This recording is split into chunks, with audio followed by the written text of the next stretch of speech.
Guys, thanks for joining me back on the Restaurant RocksStars Podcast. You know, labor is the number one challenge that we're all facing in this restaurant business. Number two, increasing sales, how to find new sources of profit, and how to put systems in place in your restaurant that really make your operation turnkey. That's called an exit strategy. We're going to talk about all these things in this episode. I'm very pleased to bring you Mr. John Barker. He's the president and the CEO of the Ohio State Restaurant Association. We're going to be talking about John's philosophies on best practices in the industry, the importance of surrounding yourself with good people. He's going to give us the benefit of his decades of experience in this business, as well as being an executive for most of that time with the Wendys organization. And on top of that, we're also going to talk about all the benefits and why you should join your own state restaurant association. So stay tuned and don't miss this episode. Welcome back, everyone. This is the Restaurant RocksStars Podcast, engaging topics that help restaurants build their brands, rock their profits, deliver amazing guest service experiences, and not only succeed, but really knock it out of the park. We're all about helping operators to find new ways of profiting, training their staffs, service, marketing, finance, all sorts of topics. Today, I'm very pleased and privileged to have Mr. John Barker. He is the president and CEO of the Ohio State Restaurant Association. Welcome to the show today, John. Thank you much. Good morning, Roger. It's great to have you, John, because you have such a fascinating and varied history in hospitality and in restaurants. Why don't you tell us about how you first got into this business?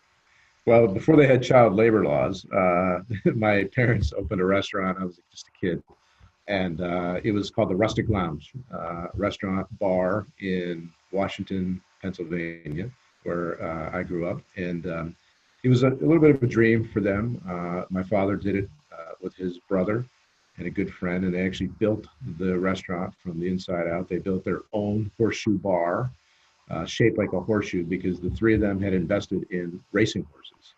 And so this was a way to sort of give it a theme and a bit of a point of differentiation. They had a wishing well back in the day, and it was just fun. I was able to go up a lot, really on the weekends as a kid with my dad, and just help clean up a little bit and work around the restaurant. And used to watch them hand write out their menus for the day and do some orders, and it was just fascinating to me to watch that as a young person. And my pay was the amount of money that I'd find on the floor that people would drop back in the day that we all had coins. And so I might end up with 25 cents for working 2 or 3 hours, which was at that time great pay. How long did you work in that restaurant? And did you do multiple positions there? No, I was a kid, and so it was really just tag along with my dad and mom. Yeah. But you got you got bitten, by the hospitality bug at the time, and I could see how much people enjoyed being in the restaurant and being able to come in. And it wasn't exactly cheers, but there were regulars that would be there, and it was a community. And that's the part that sticks in your head when you have that experience, even as a young person. Well, there's a key point you're making about any successful restaurant. It's really about building a community and customers that are loyal regulars that feel an affinity to that place. They feel like they're family.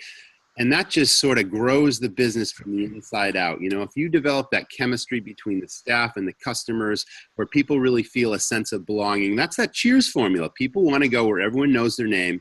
And I think you're hitting on something really solid there. What happened after that? You went on to school probably, and yeah, like most folks, I went off and finished my high school years, and then went off to college. Came all the way back around many years later. Got recruited to join the Wendys company, and I remember when I was recruited, I said, not really sure I want to go in that direction and work for a restaurant company.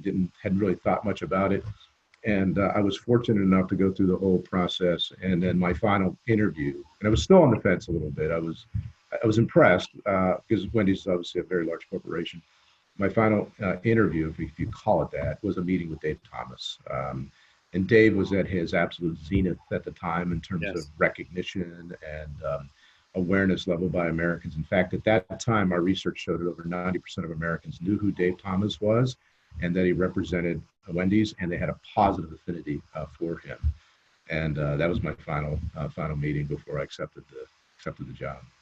Yeah, he was a real personality. He used to do the commercials for Wendy's himself and all that sort of thing. And, definitely an iconic personality in the industry.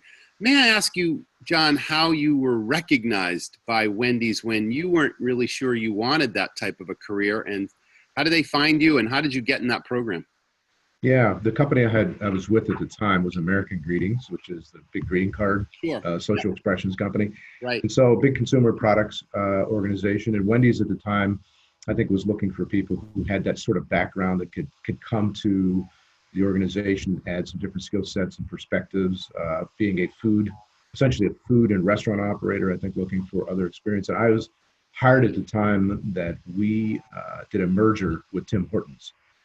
So Tim Hortons is the big Canadian coffee company. Yes. And it was a marriage made in heaven. I joined right at the time that happened.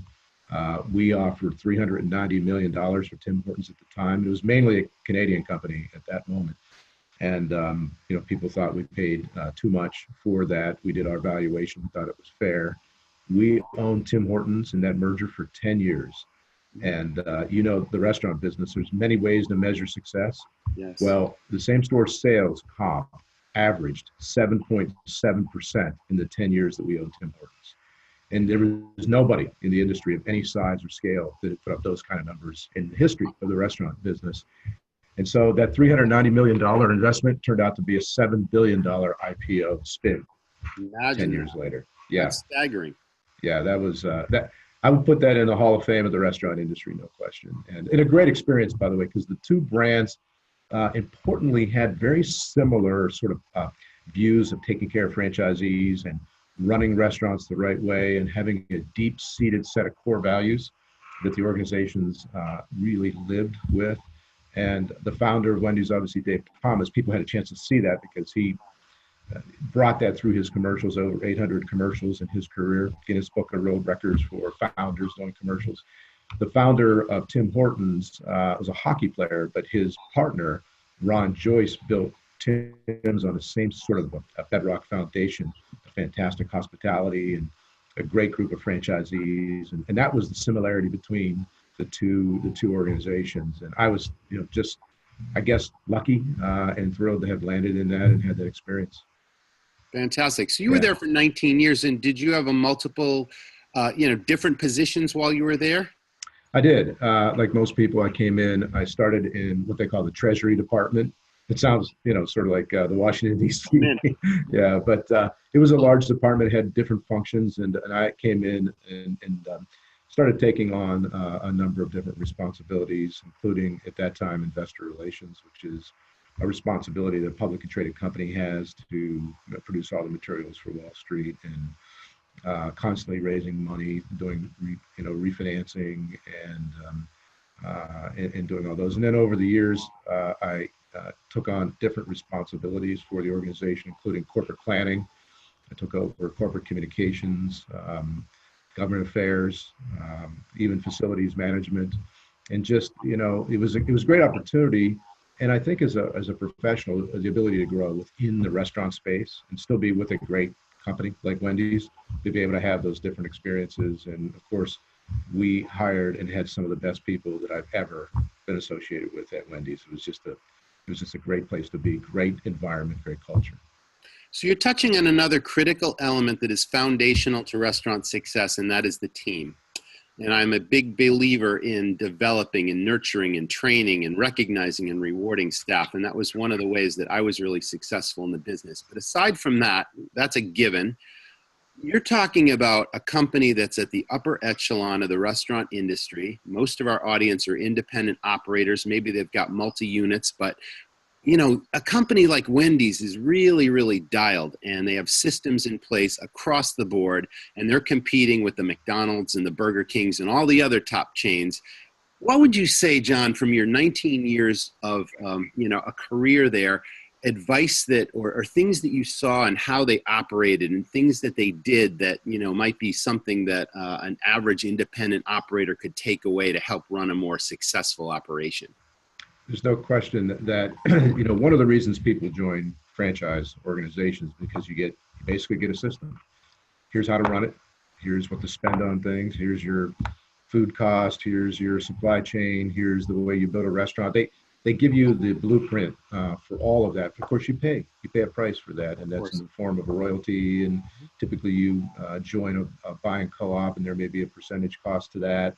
You join a marketing co-op, there's a percentage cost to those type of things. But if you want that environment around you, that's the reason people join and become a franchisee.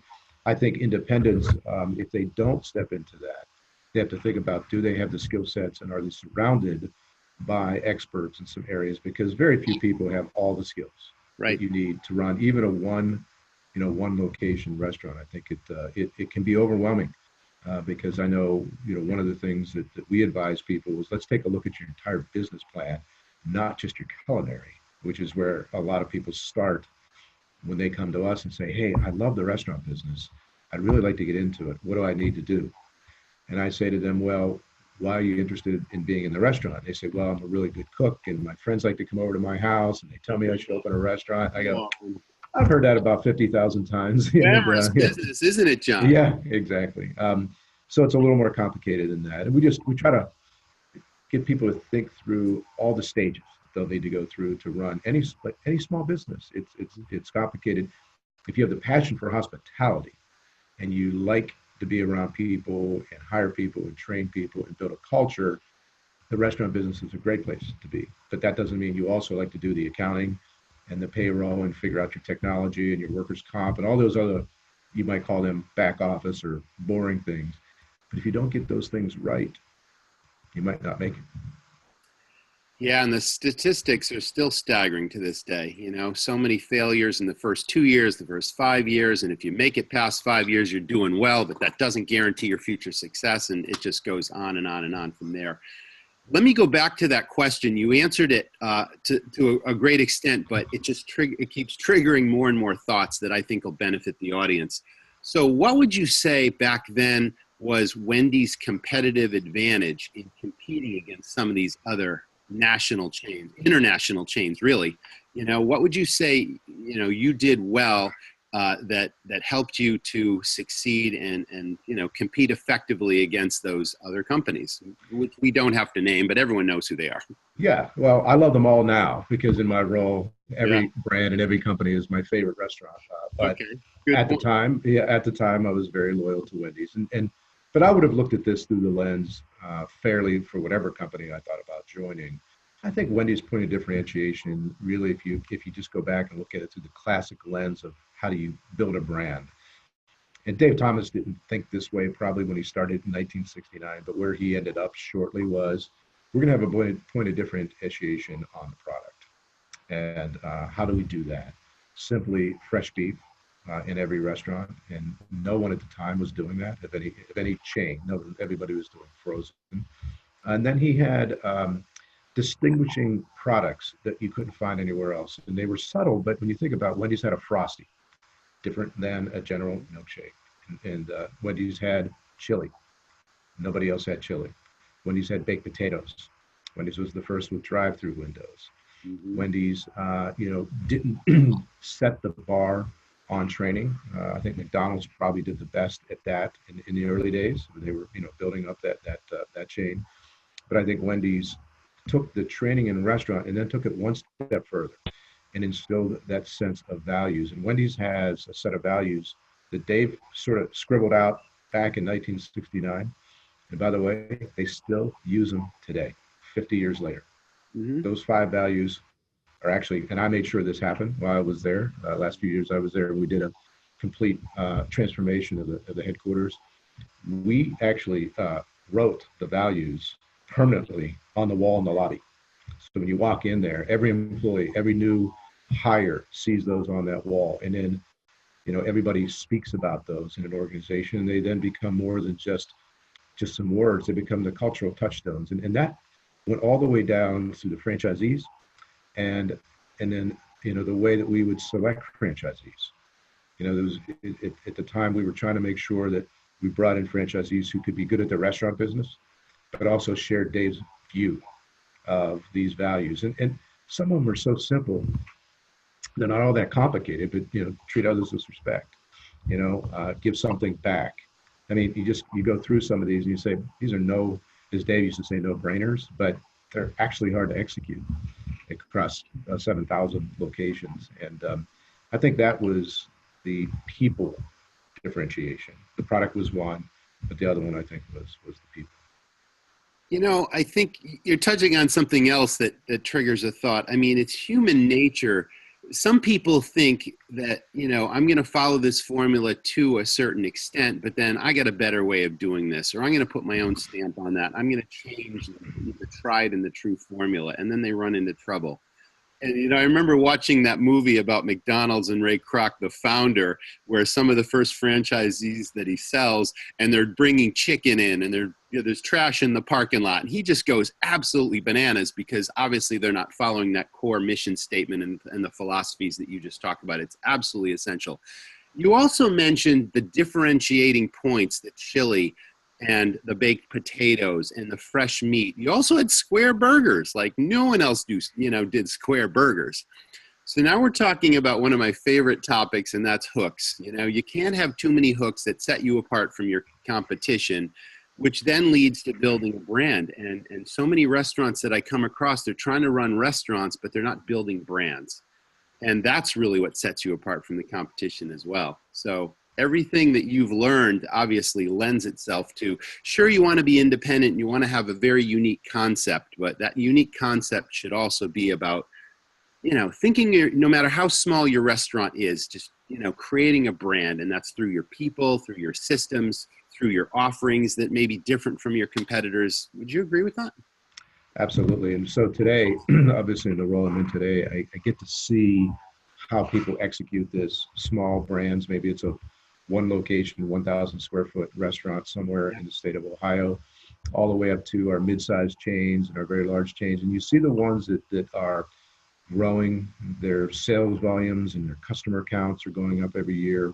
They don't really talk so much about margin, although somebody is watching that profit margin. Yes. What they're really trying to do is grow penny profit. They're looking at, how do I grow the cash? Because great companies are ones that are building true cash flow over time. Mm-hmm. And that might mean you sacrifice margin for a while in the short term.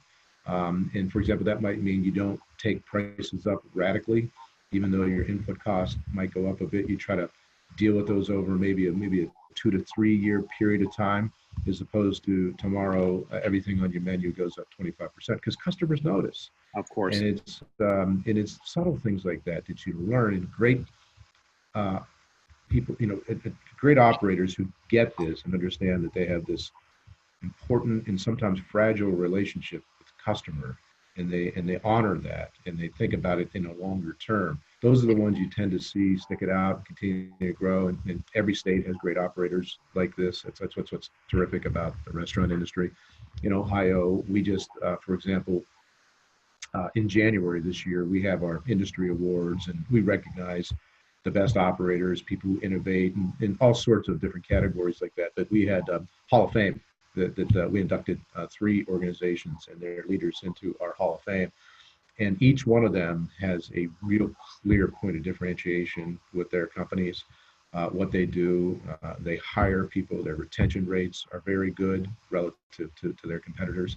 And people speak about the brands, and they're in a reverency. One of the people, just give you an example, we put in Billy Ingram, and Billy was the founder of White Castle. In White Castle, you may be familiar with it, right? I remember White Castle.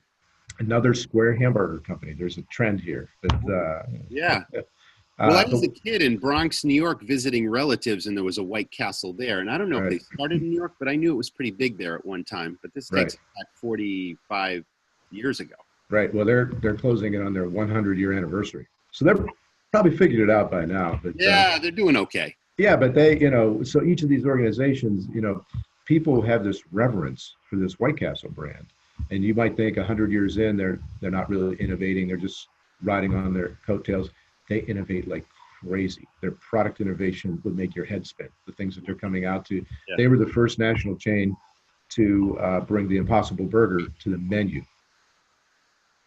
And they've done very well with it. And they continue to innovate with all sorts of products. And they talk a lot about their family.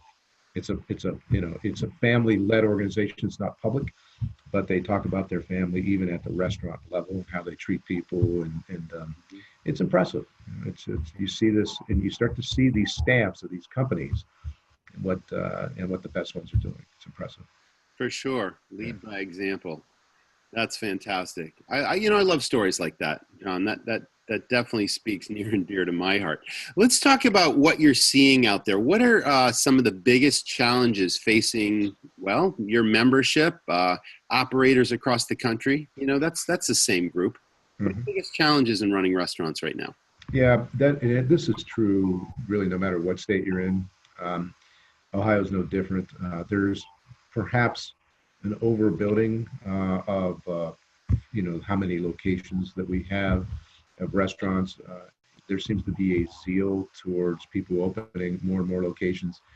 When it's a really good operator and they go from 12 units to 14 in a year, that seems very reasonable from a growth standpoint. But sometimes you'll see these operators say, I have 10 today and I want 50 in 2 years. And I've seen this over and over and over and over again in this business. People that grow too quickly tend not to be able to grow into that. It's too fast, and the wheels start to come off a little bit. So we're seeing a little bit of that. We're seeing a shakeout by operators who their point of differentiation isn't clear anymore. They might have been really good 10, 20 years ago, and now they're really struggling to reinvent themselves. And part of it is the American consumer today is very discerning. They know much more about food today than they did even, say, 10, 15, 20 years ago. And part of that's the proliferation of the cooking channels, and we glorified the celebrity chefs, and it's fun. Everybody talks about food all the time. It's the number one item Instagrammed every day, other than maybe puppies or somewhere close. But yes. But there may be a little bit too much growth in terms of just the square footage. And the numbers coming out of the National Restaurant Association on this said that roughly in the last, say, 12 months that they tracked this, roughly 60,000 restaurants open in the United States, but 50,000 closed in the same period. So the net number is up about 10,000, but that's a lot of attrition. Yes, it is. 50,000 restaurants are closing. And so those are the ones that sometimes it's as simple as you lose a lease and you have to close. And so that's natural in this business. Sometimes it's people retiring. Sometimes people just want to get out of the industry and move to something else. But a fair amount of it, Roger, is just restaurants.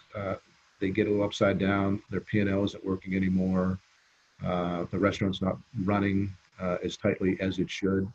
And then suddenly they don't have the cash flow to make the payments. And we do see a lot of that. So what we try to do is make sure people have eyes wide open when they go into the industry about here's what it's going to take, here are the facts, here are the statistics.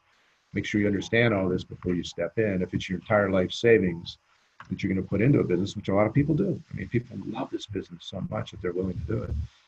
We want to improve their odds that they're going to be successful if they do it. Yeah, I mean, one of the biggest causes of failure, historically in restaurants is being undercapitalized, not having enough money to see it through and turn the corner. And the next thing you know, you're out of business. But you also touched on, losing a lease. And I remember when I first started, I had absolutely no experience in this business. I opened a restaurant not knowing anything about it. And thankfully, I had business skills and I was able to figure it out pretty quickly. But I had a lease that was a very challenging one in the beginning.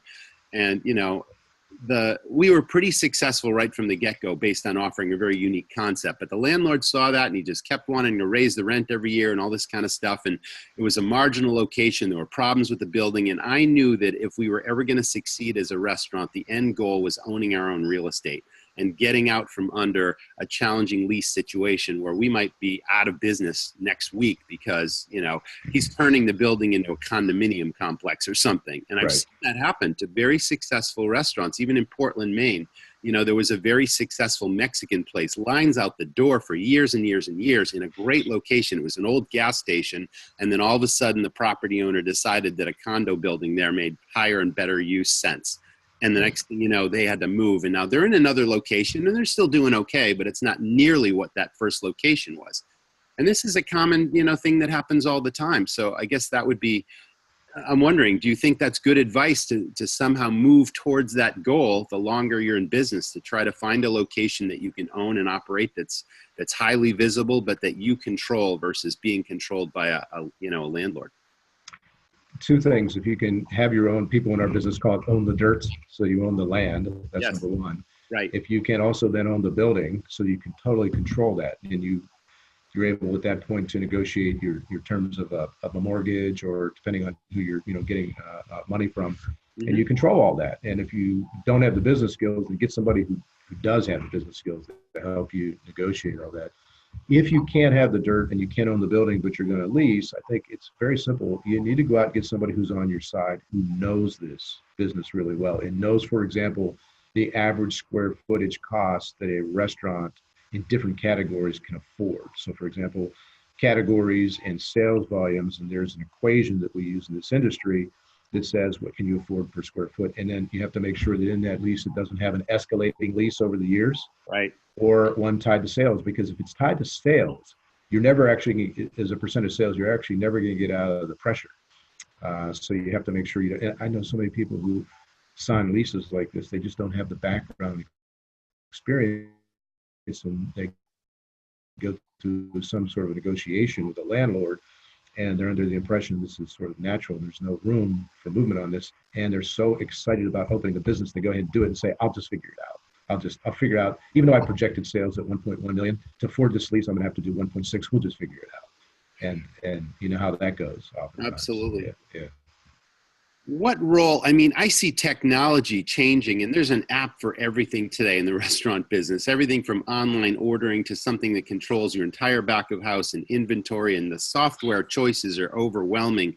Are you seeing a lot of, restaurants, your membership, just restaurants in this country adopting a lot of that new technology? Do you see still a lot of old school people doing things, the rudimentary way? Where does all that play in?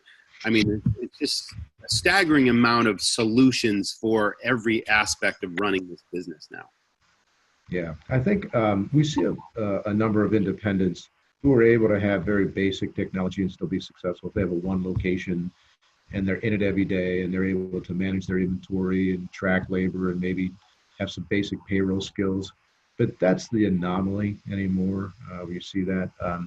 What we see actually today is there's some advantage to a little bit of scale and expertise in the technology area.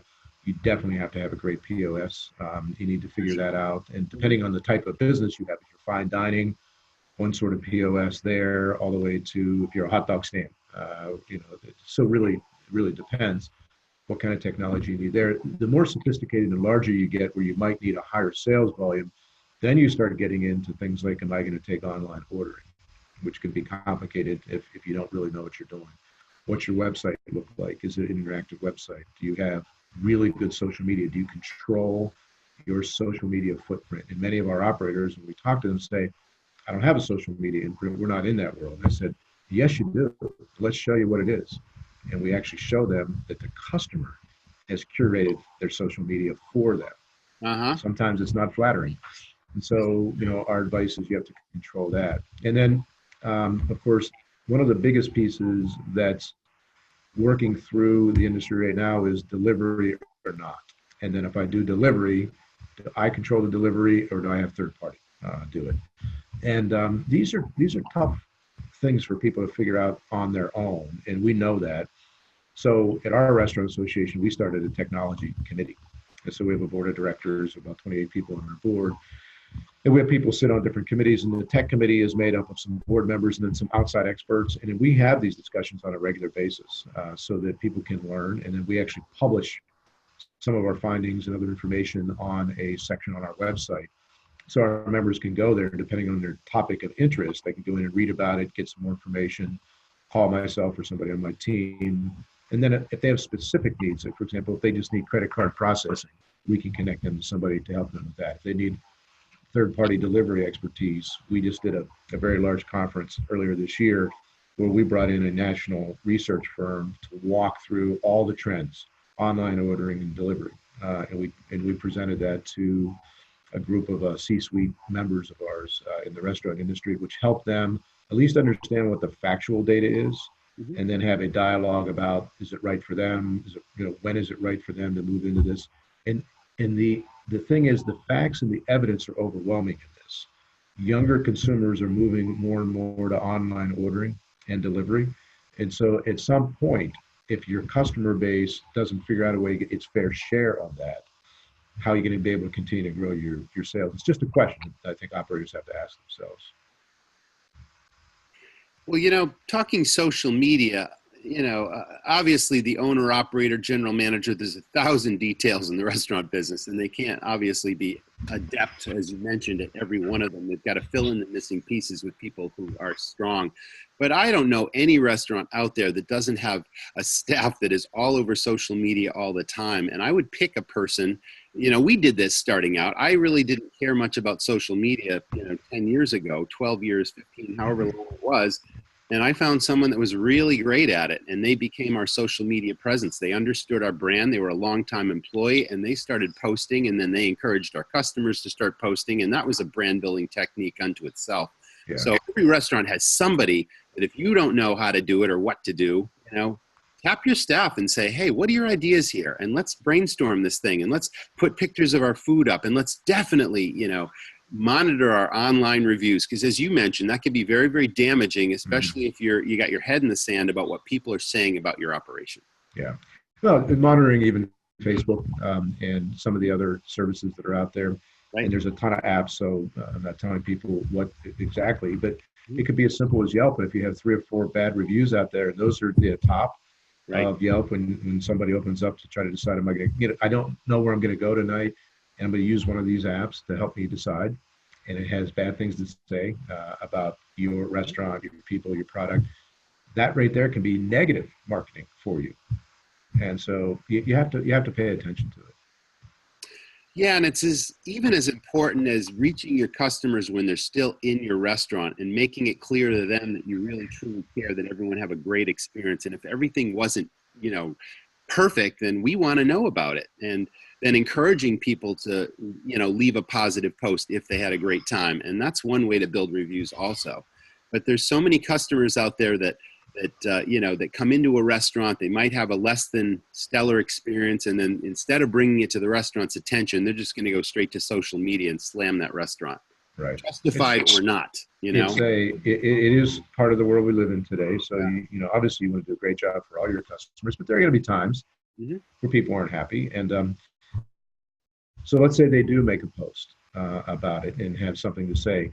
You want to be able to respond to that quickly and get back to that person and try to make it right for that individual, invite them back. And these basics of customer service, obviously.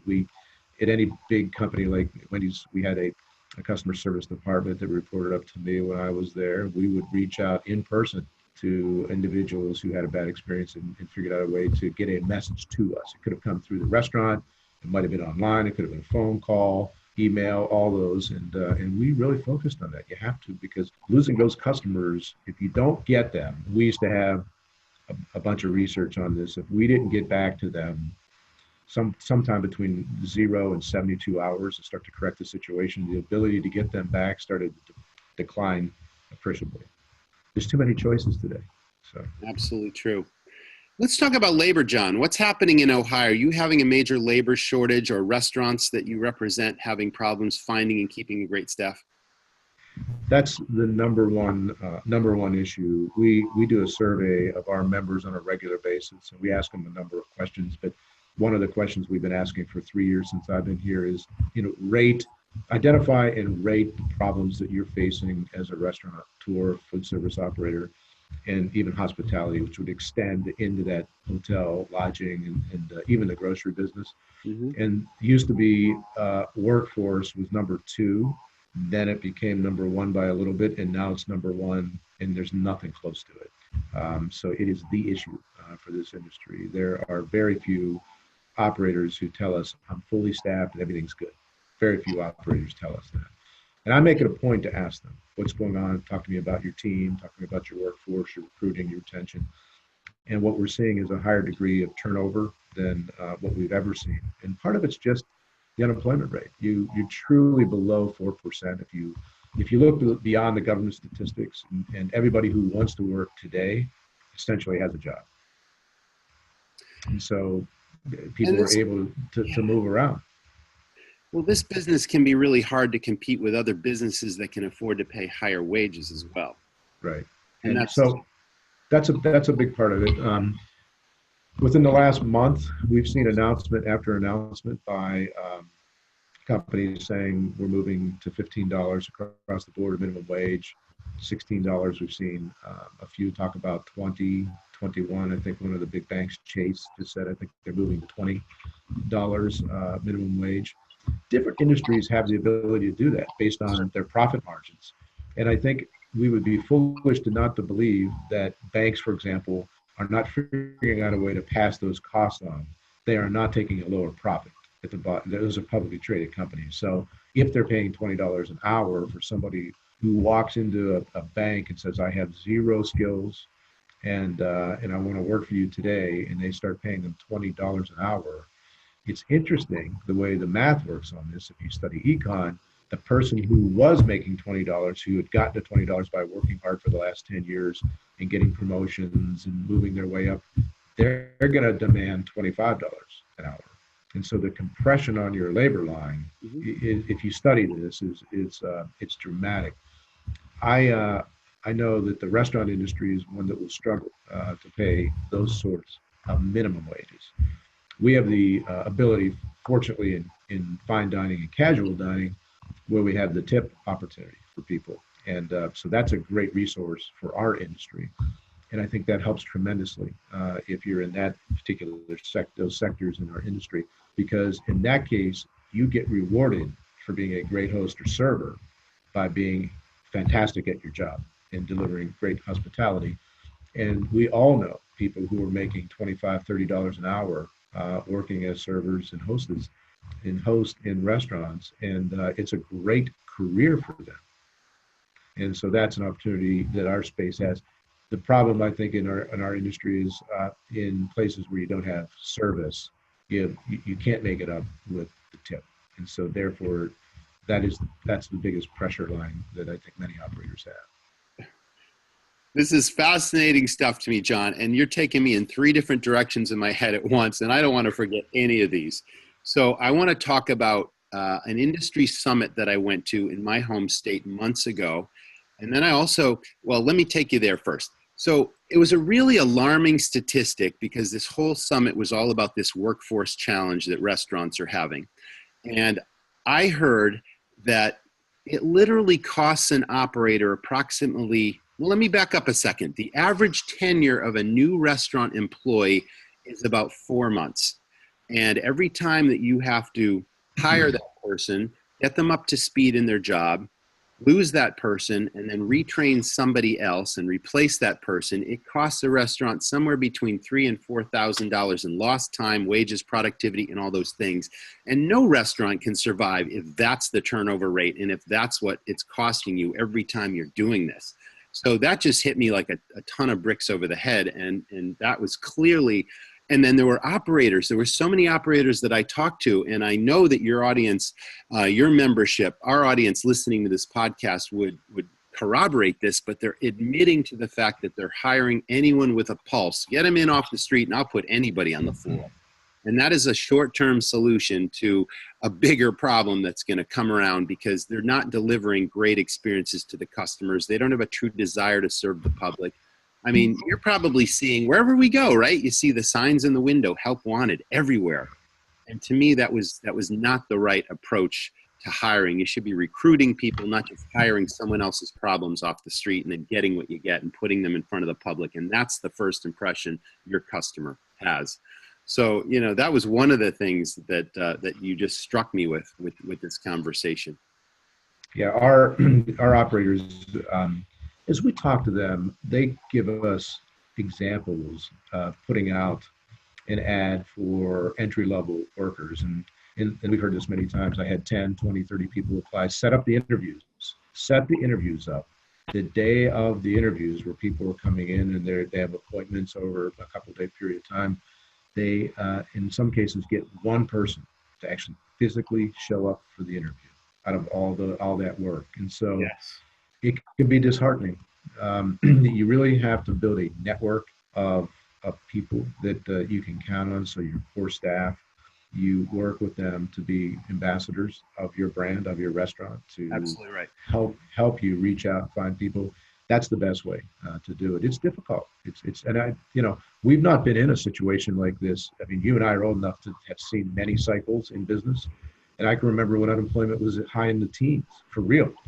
And so people got a job, they didn't leave. They couldn't leave because they were afraid that there wouldn't be the next job. But we're in a different environment. We're essentially a no unemployment environment. And so you think about what you have to build in terms of that brand, going back to our earlier conversation, the brand and the culture and having people want to work there and turn it into a career. And you're not going to get that with high school and college kids. We all know that. Oftentimes that's a first job, second jobs. They're deciding what they're going to do. Once people make the decision, I want to be in the restaurant business, what you want them to do is say, I want to be in the restaurant business and I want to be part of that brand. And we have many examples, I'm sure you do in your home state here in Ohio. We have some great big fine dining brands, and their brands are the kind of brands where people say, I actually want to be part of that organization. I would be proud to work for that organization. And that doesn't come quickly, that you have to earn that over a long period of time. And I think that's a point of differentiation. I think you can control to some extent the longevity of staff, even with younger people on their way to college, that sort of thing. This is the business. I don't need to tell anyone this, especially yourself, John, but this is really the business where you can start out in the dish pit and own your own restaurant someday without a formal education. You can work your way up through any aspects. And I could share stories with you. My very first employee at age 15 was closing my restaurant 3 nights a week, 3 weeks into the job working for me.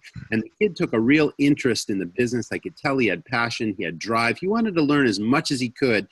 And I personally mentored him. I think he worked for me for he started out at age 15, and I think he stayed with me for 15 years. And then he only left to start his own restaurant. So that's what's possible. He was a dishwasher at age 15. He was closing the place within 3 weeks. That's a great success story, and you had to be proud of. You had to be proud of that. You would rather that happen than somebody say, "Well, the restaurant business is for me, but I'm going to take a new job every 5 months and move around." And if they're doing it because I want to work in fine dining, and then I might want to work for a chain, and I want to work for an independent, so they can have all those experiences, that's also okay. There's nothing we can do about that other than to encourage people. If that's their dream, if that's their passion, and then eventually lead up to maybe they take a leadership position in a restaurant, become a manager or assistant general manager or above the store manager.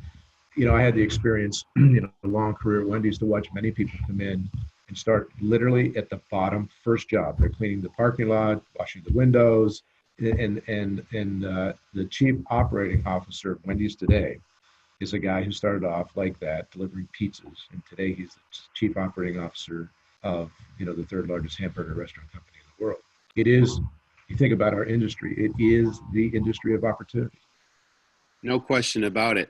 And I think the key point that we're talking about here, I believe, John, that there's different styles of management and leadership, but I think the key nugget here is how you nurture and develop that staff determines your future success and determines lower turnover. You can be one of those dictatorial managers that just tells people what to do and barks orders, that doesn't really build what I call the dream team.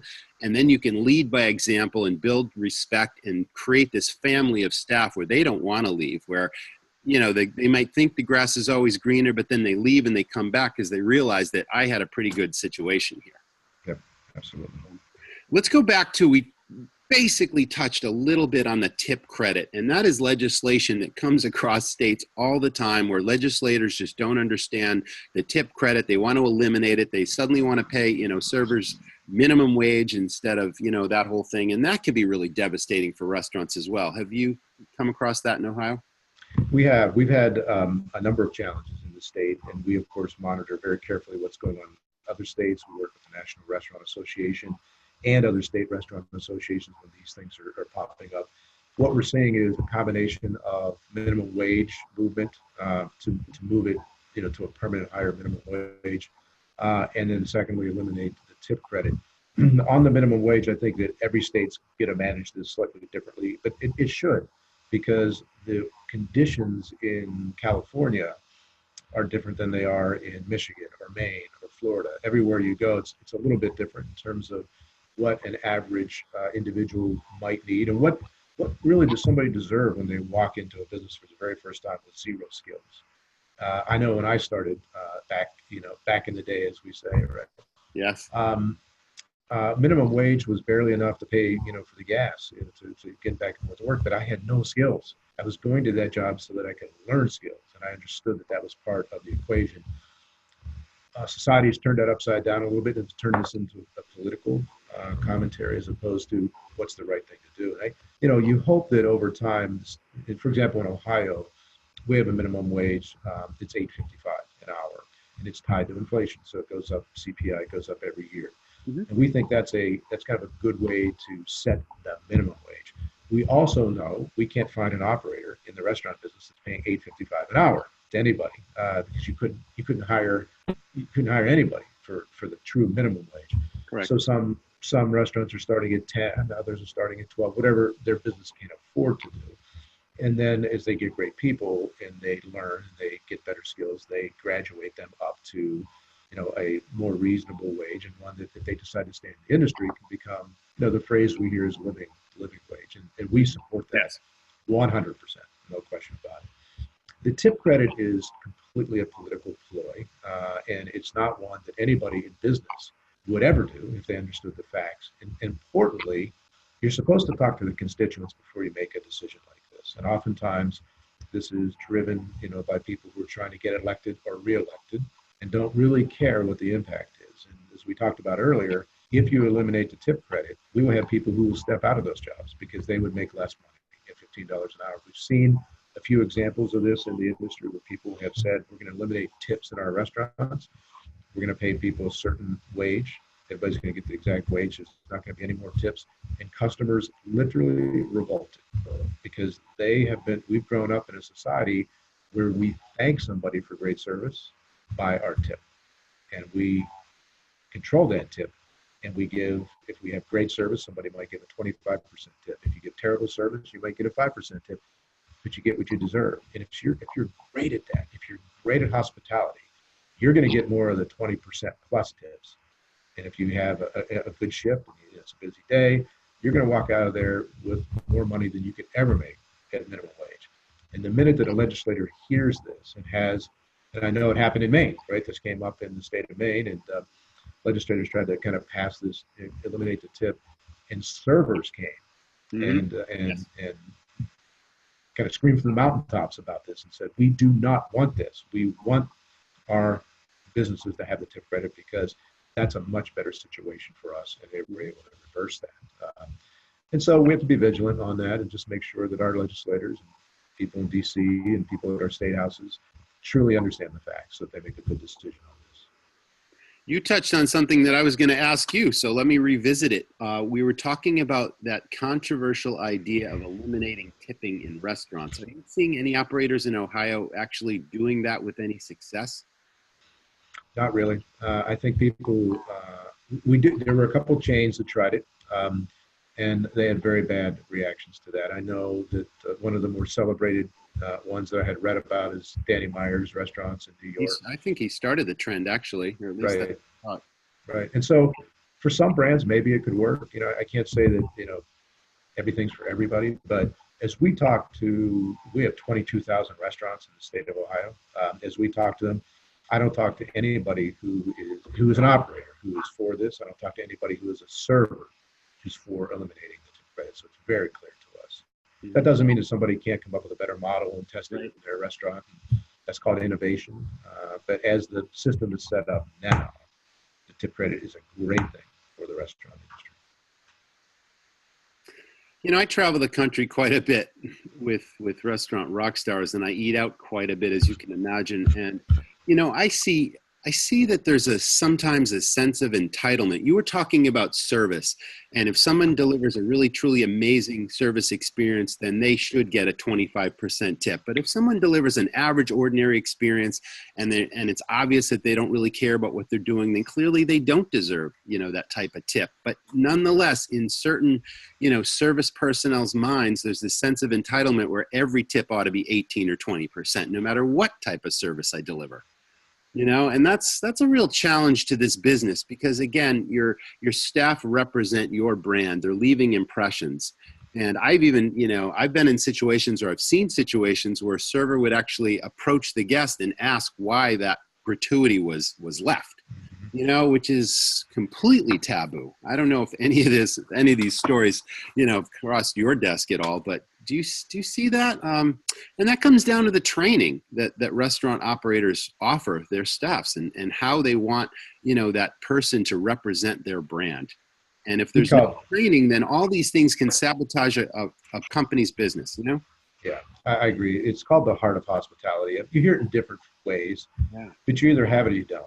And if you hire somebody who doesn't have that, and after a short period of time you realize that this isn't really for them, then you need to either find another position for them in the restaurant, or perhaps maybe the restaurant industry is not for them. It's clearly not for everybody. Some people who are introverts and they don't really like the interaction with people, and they can't take a little bit of a criticism or the pressure, because it's not easy to be a server, particularly in a busy restaurant. You're busy and you have to be attentive and you have to focus on many things. It's a little bit of a juggling act. Definitely. When people get good at it, you can just tell they naturally are smiling. They're having fun with the guests. They're encouraging different things. They're describing things on the menu. They're saying, hey, any special occasion. I mean, there's all these prompts that are just naturally coming out of the person, and they make the entire experience better. Even if the food was just okay, a great service experience can take that rating, at say on a 10-point scale, from being a 5 to a 7. And people might say, well, maybe the food was off just a wee little bit. I didn't get the exact topping I wanted or something like that. The server made it better for me. And sometimes it's as simple as, wait a minute, I brought this out and had the wrong topping. Let me go back. We're going to get you a new order, right? And it's genuine. And boy, I got to tell you, that brings that customer back many times after that. It's just those things. It's real simple. Yeah, I mean, that's just one of those critical details. And as operators, there's a lot of balls in the air and we can't let any of them drop. I often say that I call this the business of 1,000 details, because even if you get 990 of those details correct, it's the 10 you miss that the customer always sees. So there's just so many balls in the air and so many things to focus on. But I think the bottom line, would you agree, are you seeing operators that aren't taking inventory? They don't know their prime costs. They're struggling with the bottom line. They might have busy restaurants. They're filling their seats, but they're wondering why the bank account's not growing. Yeah, we do see that. And that's where what we talk to them about is let's help you get somebody. If that's not your thing, let's get somebody who can help you with that. And it could be a consultant who understands many aspects of the business. It could be just a great accounting partner who understands the P&L in the restaurant industry. And so we're very focused on curating a number of what we refer to as vendor partners. As a state association for restaurants, it's important for us to have that. And so we'll go out and make sure that we know people in different, we call them categories or centers of excellence, and bring them in as our vendors, and we question them. And I'm looking for people who already have a book of business in their restaurant space. So they already understand the restaurant space. So whether it's an accounting firm or an auditing firm or a consultant or somebody that knows technology, or even our attorneys. We have a legal center at the Ohio Restaurant Association. And the 3 firms that we have in that legal center are ones we vetted very carefully. They already had a book of business in the restaurant. They already know the business. And so when we recommend one of our members to go and talk to somebody who's a vendor, we have a high degree of confidence that they're going to do a good job and help them in that particular area of expertise. And that's what you need to do in this business. Make sure you surround yourself, because you probably can't have on your staff, if you're a small operator, you cannot have your own expert attorney, you cannot have your own expert financial firm. You maybe not be able to have all those people working in your office, but you can have them as your partners. Absolutely. That's a team. Right. You need an attorney. You need a good bookkeeper if you can't do it yourself. But more importantly, you need a great CPA that's going to save you money at tax time. Right. All these things are critically important. Right. Right. And we can go on and on about that. Every category, when you think about it, right? So I think that's the advantage of joining your association. And we actually encourage people to maybe even, for join your association, and maybe there's another professional group where you can go out and learn things. Maybe it's your local Rotary, could be your local chamber, so that you have an opportunity to be around other business people you're running a restaurant, they may be running a grass cutting company, but some things are similar, and you want to be able to have these mentors, and you want to have these opportunities to just learn. Well, what are you doing? How are you managing your P&L? Who's your bookkeeper? Why are they good? And just things like that. It's lifelong learning. You have to keep working at it. Yeah, I would say it's absolutely foundational to belong to the association. And you have so many benefits for your members, not just in terms of, the partners that are going to offer great deals to your members, but their buying groups, where people just collaborate and the economies of scale are there. You've got serve safe programs, resources that, every operator needs. So that's really the benefit of the State Restaurant Association. We do all that for you.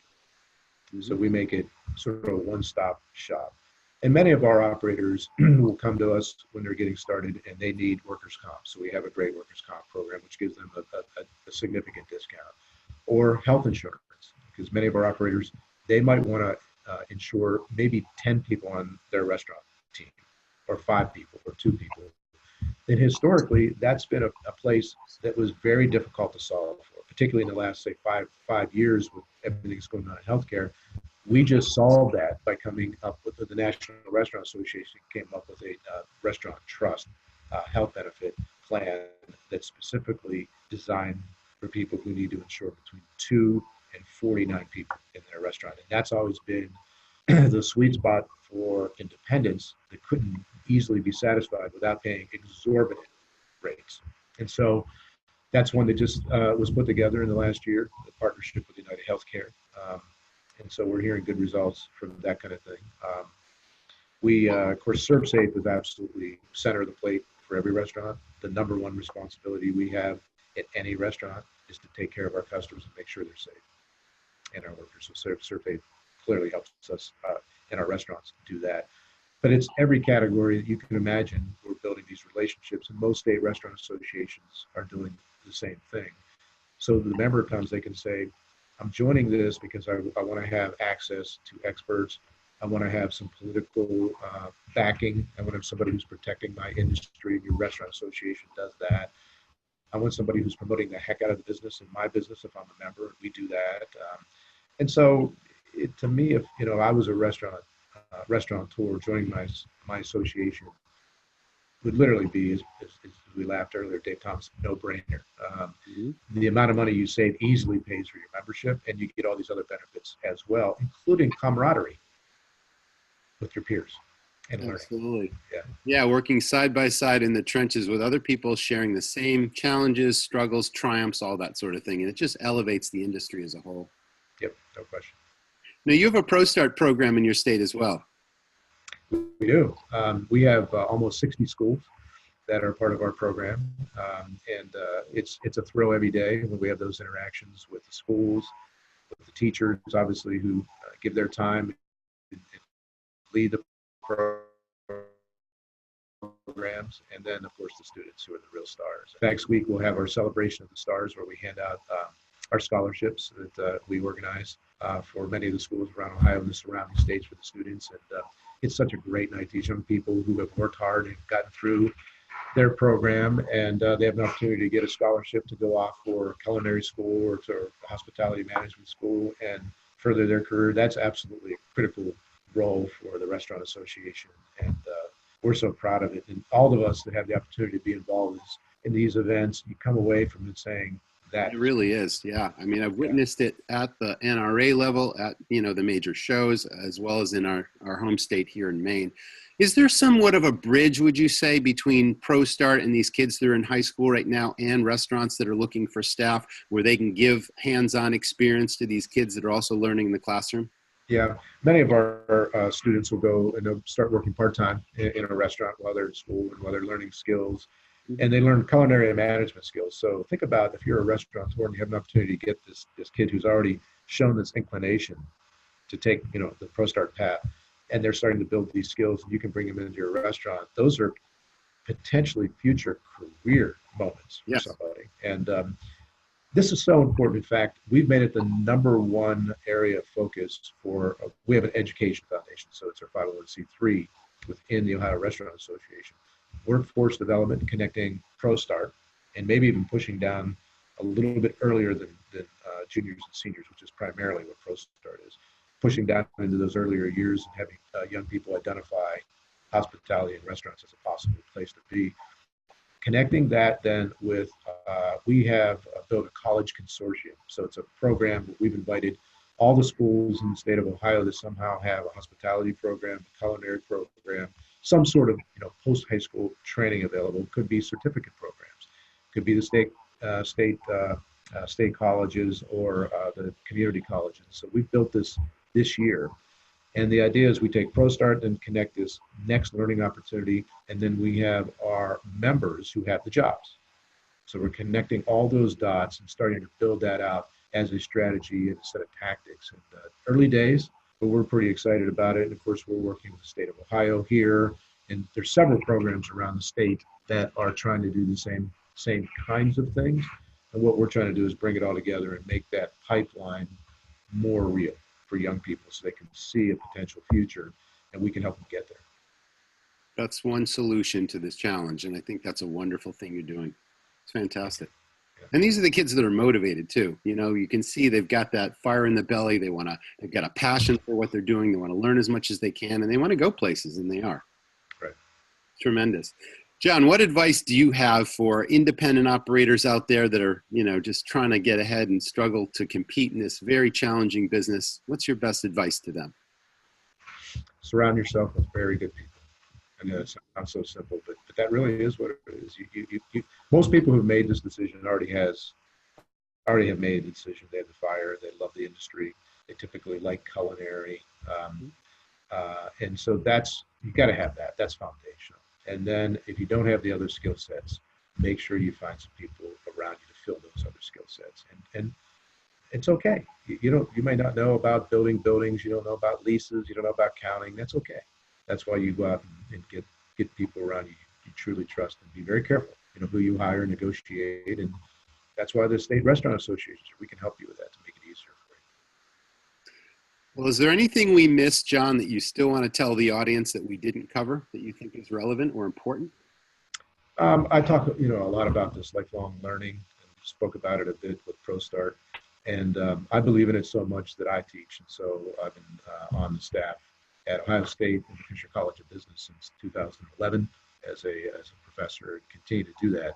And one of the nice things about being involved that I'm able to connect the dots between what I'm doing in my classroom with what I see in our ProStart program, and then some of the work that is occurring here at the Restaurant Association. So occasionally I actually have my teams.